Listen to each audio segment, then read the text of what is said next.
members of Coco Collective. There's nothing more annoying than holes in your favorite garments or textiles, and we teach you how to easily mend them.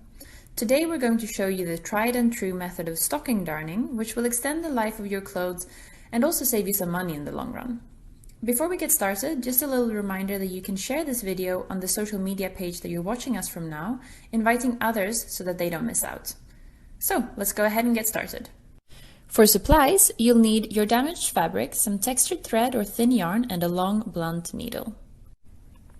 We have chosen a thicker thread to make it easier for you to see what we're doing, but you can choose a thread matching the texture and color of your fabric if you want it to be more invisible. So we prefer with starting off with making a little knot on the thread. You'll want to make the thread length as long as you can, but still manageable to sew with. For this darn, we're going to create a squared patch on the right side of the fabric. Making it squared is quite easy because you can follow the grain of the fabric. When we do a stocking darn, we're essentially replicating a weaving technique. This part, in weaving terms, is also called the warp. So we start by working in straight lines across the whole, again following the grain of the fabric. We then make a tiny stitch before returning back again. I normally pick up just a couple of threads of the fabric that I'm working with. You want to keep a good tension here and make sure that it's as straight as possible, but be careful not to make it too tight. The closer that you make the rows, the tighter your final darning will be. It's also worth saying that the tighter you make it, the more difficult it might be when you start doing the other direction. So you saw there that on the back side, we just have tiny little stitches visible. So you continue like this, up and down, just making straight rows. And again, make sure it doesn't get too tight. You can also use an embroidery hoop. That might help. We're speeding this up a little bit because we think you got the gist of it.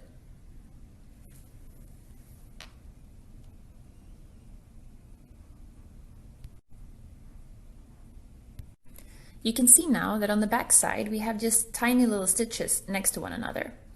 To finish the warp, pull the thread through and pick up one of the little stitches to make a knot. We've made a double knot here, but it's not always necessary.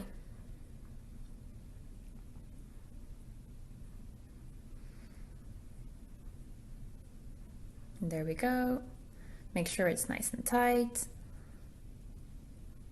Cut off any loose ends, and there you go. Your warp is done. We're now going to do the diagonal rows. In weaving terms, this is called the weft. We've chosen a contrast color thread again to make it easier to see what we're doing. Like before, make a little knot. And we get started going through the fabric on the opposite side as close as you can to the warp. The closer that you make this, the tighter your final patch will be. We're now starting to weave the darn, going over and under alternating threads with the needle. If you have a long needle, you'll be able to do several threads before pulling the thread through. So we go over and under, over and under. To make sure that you're not catching the fabric itself or the wrong thread, you can move your needle up and down a little bit to make sure that it's loose. You will feel if you get stuck in something. The first rows are always a little bit trickier, but try to be careful to really alternate over and under the rows. Now, pull the thread through. You will want it straight, but not too tight. And like with the warp, make a tiny little stitch. And now we're going to return.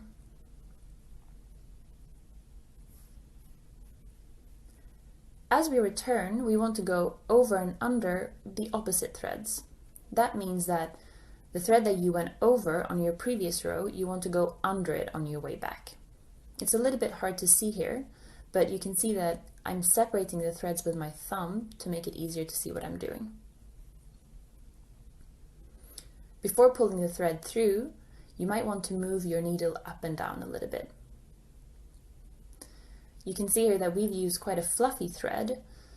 That also makes it hard because your needle will get stuck in the thread. So moving your needle up and down will also help to make sure that you're not stuck in anything. And there we go. Tighten it a little bit. And then pull the needle through.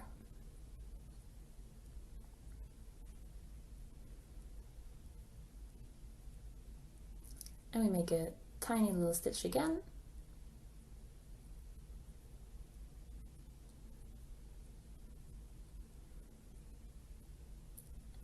And you just continue like this until you've covered pretty much the whole patch. We're speeding it up here a little bit. As you get to the end of your patch, it might be a little bit trickier to see what you're doing because it will be tighter. It will be harder to separate the thread with your thumb. You can use the needle to separate the thread a little bit.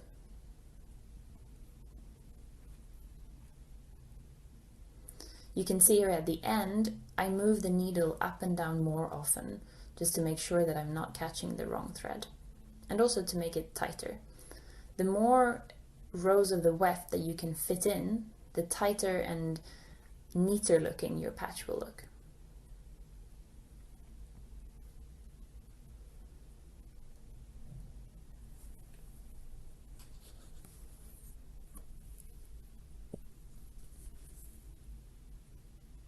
And we're almost done.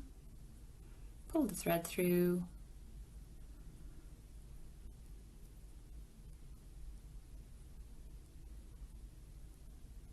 There you go. Before you know it, you've finished your patch. And what we do now, at the end, we just pull the thread through, and just like we did with the warp, we make a little knot. And you can see on the back side that you can just see tiny little stitches. There we go. Your stocking darning is finished. You've got a neat little squared patch. Thank you for taking the time to participate in our workshop. If you've enjoyed this video, click on the button and drop us a thumbs up.